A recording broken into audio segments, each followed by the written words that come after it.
இமயமலையை கூட ஏறிடலாம் போல இருக்கு, ஒரு காட்டு மிருகத்தை கூட கண்ட்ரோல் பண்ணிடலாம் போல இருக்கு. ஆனால் ரிலேஷன்ஷிப்புக்குள்ளே நடக்கிற அந்த அப்ஸ் அண்ட் டவுன்ஸை மட்டும் நிறைய பேரால் ஹேண்டிலே பண்ண முடியல. பயங்கரமாக குழம்பி போய் நிற்கிறாங்க.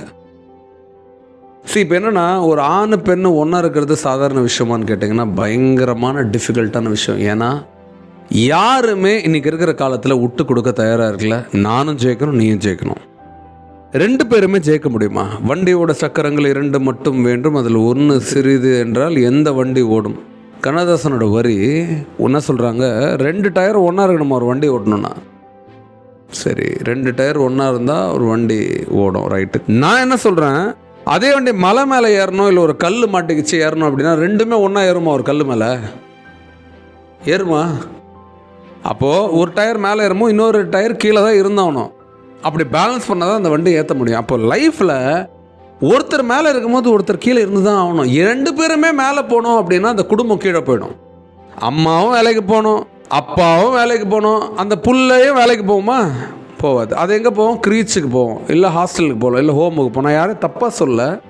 நான் என்ன சொல்கிறேன், நடுவில் ஒரு பெரிய அடைச்சல் மண்ணை பார்க்குற, உன் கேட்டுக்கு முன்னாடி பார்க்குற, நீ என்ன பண்ணுற, அந்த மண்ணை தூக்கி தூக்கி தூக்கி தூக்கி என்ன பண்ணுற, இப்படி கொட்டுற, அந்த மண்ணை எடுக்கிறேன்னு சொல்லி எடுத்து எடுத்து எடுத்து கொஞ்ச நேரத்தில் பார்த்தா அந்த கேட்டு ஃப்ரீ ஆயிடுச்சு. ஆனால் மண்ணை எல்லாத்தையும் தூக்கி வீட்டுக்குள்ளே கொட்டிட்டேன், இப்படி கொட்டிட்டேன். நிறைய பேர் என்ன நினைக்கிறீங்க, ஏதோ ஒரு சைடு நான் வளர்ந்துட்டேன்னா நான் பெருசாக க்ரோ ஆகிட்டேன்னு நினைக்கிறீங்க. வேலைக்கு போயிட்டு 2 பேருமே 1 லட்ச ரூபா 1 லட்ச ரூபாய், இல்லை 50,000 50,000 இல்லை 60,000 20,000 சம்பாதிக்கிற, பணம் அதிகம் சம்பாதிக்கிற 2 பேரும் அந்த ஊர்லேயே நீங்கள் ஒரு இடத்த வாங்குறீங்க, ஒரு வீடு கட்டுறீங்க, அடுத்து இருக்கிறதுலே பெரிய கார் வாங்குறீங்க. சரி, எல்லாத்தையும் பண்ணி திருப்பி வேலைக்கு போகிறீங்க. யாருக்காக இதெல்லாம் பண்ணுறீங்க? யாருக்காக? உங்களுக்காக பண்ணிக்கிறீங்களா? உங்களுக்காக பண்ணால் எனக்கு சந்தோஷம். நான் குழந்தை தான் இருக்குது, குழந்தைக்காக தான் மேக்ஸிமம் எல்லாம் பண்ணேன். ஏன்னா உங்களுக்கு இவ்வளோ தேவையில்லை, போதும். இதெல்லாத்தையும் எடுத்து யாருக்காக கொடுத்துடலாமா? கொடுக்க மாட்டேங்க. குழந்தைக்காக பண்ணுறேன். ஆனால் குழந்தைக்காக என்ன பண்ணுறீங்க? இதெல்லாம் குழந்தைக்காக பண்ணுறேன். குழந்தைக்காக என்ன பண்ணுறீங்க? நான் இப்பயே சொல்கிறேன், யார் ஒருத்தர் கணவனை பார்த்துக்கிறாங்களோ, கணவன் மனைவி அன்பாக பார்த்துக்கிறேன், இவங்க 2 பேரால் தான் குழந்தைய பார்த்துக்க முடியும். இதில் லாய்க்கு இல்லைன்னா அதில் லாய்க்கு இல்லை, இதில் சூன்யம்னா அதில் சூன்யம். எதுக்கு இந்த பாவத்தை பண்ணோம்? ஒரு விஷயத்தை ப்ராப்பராக நம்மளால் க்ரூம் பண்ண முடியலன்னா அந்த குழந்தை நமக்கு எதுக்கு? அப்போது பெற்றுக்கும் போது நல்லா யோசித்து இந்த குழந்தைய நான் வளர்க்க போகிறேன்னா பெற்றுக்கங்க, இல்லை வேணாம். கல்யாணம் பண்ணும்போது நான் நிரந்தரமாக இந்த பெண்ணோட சந்தோஷமாக இருக்க போகிறேன், ஆணோட சந்தோஷமாக இருக்க போகிறேன், இவங்களோட நான் லைஃப் வாழணும்னா உள்ளே இறங்கிட்டு இது சரியில்லை அது சரியில்லை சொல்லிட்டு நிம்மதி இல்லாத வெளியே வரதுக்கு பதிலாக உள்ளே போகிறதுக்கு முன்னாடி 1000 தடவை யோசிச்சுக்கும். இப்போ என்ன தேவை, என்ன எதிர்பார்க்குறாங்க எல்லாரும்? ஆஃப்டர் ஆல் அட்டென்ஷன் எதிர்பார்க்குறாங்க. வேறு என்ன போகணும்? ஆணுக்கும் பெண்ணுக்கும் அஃபெக்ஷன் வேணும், தூய்மையான அஃபெக்ஷன், அன்கண்டிஷனல் அஃபெக்ஷன். அடுத்தது என்ன? கம்பேஷன் வேணும். கம்பேஷன் என்ன? ரொம்ப விருப்பத்தோடு வாழணும், சந்தோஷமாக வாழணும், மோஸ்ட் ஹாப்பினஸோடு வாழணும். இந்த உறவை ஒரு நல்ல டைரக்ஷனில் கொண்டு போகிற கேர் எடுக்கிற சீனியர்ஸ் வேணும் இந்த ஃபேமிலியில்.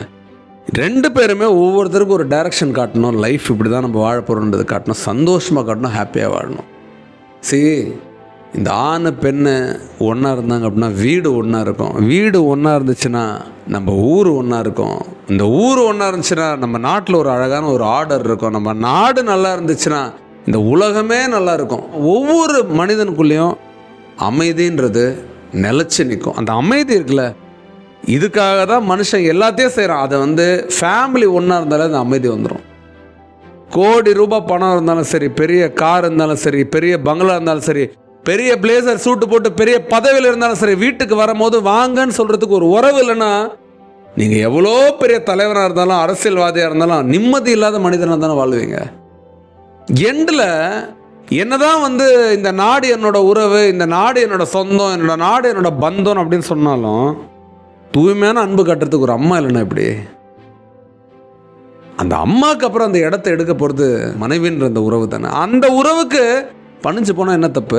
பணிவாக போனால் என்ன தப்பு? விட்டு கொடுத்தா என்ன தப்பு? ஏற்றுட்டு போ, அரவணைச்சிட்டு போ. நீ 2 நிமிஷம் ஏற்றுக்கிறேன்னா அவங்க 4 நிமிஷம் உனக்காக ஏற்றுப்பாங்க. நீ 50% கொடுத்தனா அவங்க 100% கொடுப்பான்றேன்.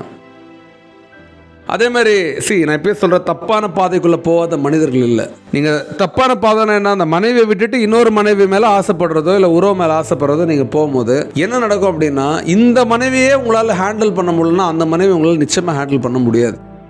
உங்களோட ப்ரெஷர் இன்னும் அதிகமாக்கிக்காதீங்க.